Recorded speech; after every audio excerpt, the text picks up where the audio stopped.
నాయకుడు నితీష్ కుమార్కు Congress party prime minister offer ఇచ్చింది, కానీ మేము రిజెక్ట్ చేశామంటూ జేడీయూ నాయకులు మాట్లాడారు. ఇది సహజంగానే కాంగ్రెస్ ఖండించింది, అంత సీన్ లేదు, మేము ఆఫర్ చేయలేదు అని. మరి ఆఫర్ ఇచ్చి ఉండాలా? నిజంగానే నితీష్ కుమార్కు కాంగ్రెస్ పార్టీ కాంటాక్ట్ అయిందా? కాంగ్రెస్ పార్టీ కాంటాక్ట్ అయినా కూడా నితీష్ కుమార్ రిజెక్ట్ చేశాడా?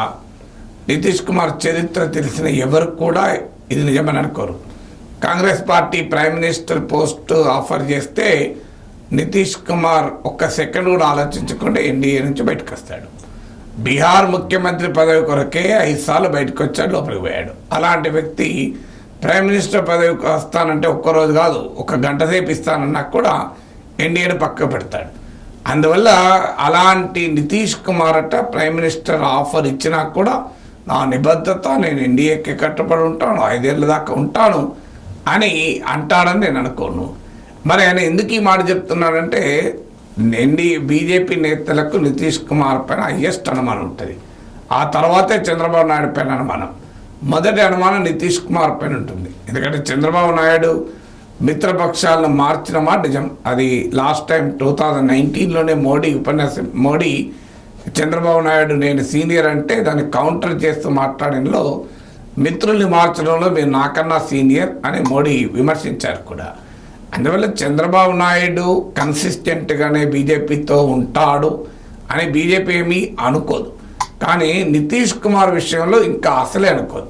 ఎందుకంటే నితీష్ కుమార్ సంగతి బాగా తెలుసు కనుక ఆయన ఎన్డీఏకు మహాగఠబంధన్కు ఓ షర్టు మార్చినట్టుగా మారుస్తాడు.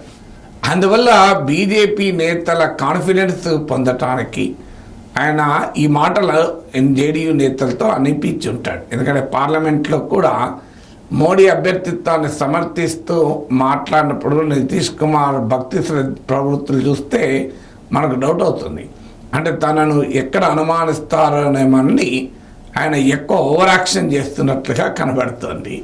ఎందుకంటే కాంగ్రెస్ పార్టీ ఇప్పటికిప్పుడు నితీష్ కుమార్కు ప్రైమ్ మినిస్టర్ ఆఫర్ ఇచ్చి ఇండియా కూటమి ప్రభుత్వం ఏర్పాటు చేయాలంటే కాంగ్రెస్ ఒక్క పార్టీ చేతిలో ఉంటుందా? నితీష్ కుమార్కు ఉన్నది 12 మంది ఎంపీలు. అక్కడ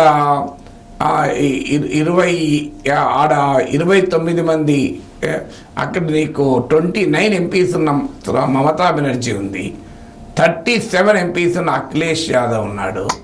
సో 29 మంది ఎంపీలు ఉన్న మమతా బెనర్జీ ప్రధానమంత్రి పదవి కాదంటదా? 37 మంది ఎంపీల బలం ఉన్న వాళ్ళ అఖిలేష్ యాదవ్ కాదంటారు. ఒకవేళ 99 మంది ఎంపీలు ఉన్న కాంగ్రెస్ పార్టీ వ్యూహాత్మకంగా ప్రైమ్ మినిస్టర్ పోస్టు వద్దనుకొని మిత్రపక్షాలకు ఆఫర్ చేస్తానన్నా కూడా వీళ్ళందరూ అంగీకరిస్తారా? శరద్ పవార్ అంగీకరిస్తాడా? సో అందువల్ల స్టాలిన్కు నితీష్ కన్నా ఎక్కువ ఎంపీ లేరా? అందువల్ల ఇండియా కూటమి ఆ ప్రతిపాదన పెడుతుందని నేను అనుకోను. నితీష్ కుమార్ కాంటాక్ట్ చేయలేదంటే చేసి ఉండవచ్చు. నితీష్ కుమార్ ఏంటి, చంద్రబాబు నాయుడు కూడా కాంటాక్ట్ చేస్తుంటారు. కాంటాక్ట్ చేయడమే కాదు, చేస్తూ కూడా ఉంటారు. భవిష్యత్తులో కూడా కాంటాక్ట్ చేస్తూనే ఉంటారు. అవకాశం కొరకు ఈ కూటమైనా ఆ కూటమైనా ఎదురు చూస్తూ ఉంటుంది. కానీ జేడీయూ నేతలు చెప్తున్నట్లు నితీష్ కుమార్కి ఇప్పుడే ప్రైమ్ మినిస్టర్ ఆఫర్ ఇస్తే ఆయన గౌతమ బుద్ధునిలాగా, శ్రీరామచంద్రుడిలాగా, మహాత్మా గాంధీలాగా అన్ని త్యాగాలు చేసి ప్రధానమంత్రి పదవిని త్యాగం చేసిన గొప్ప త్యాగదను నితీష్ కుమార్ అయితే నేను అనుకోను.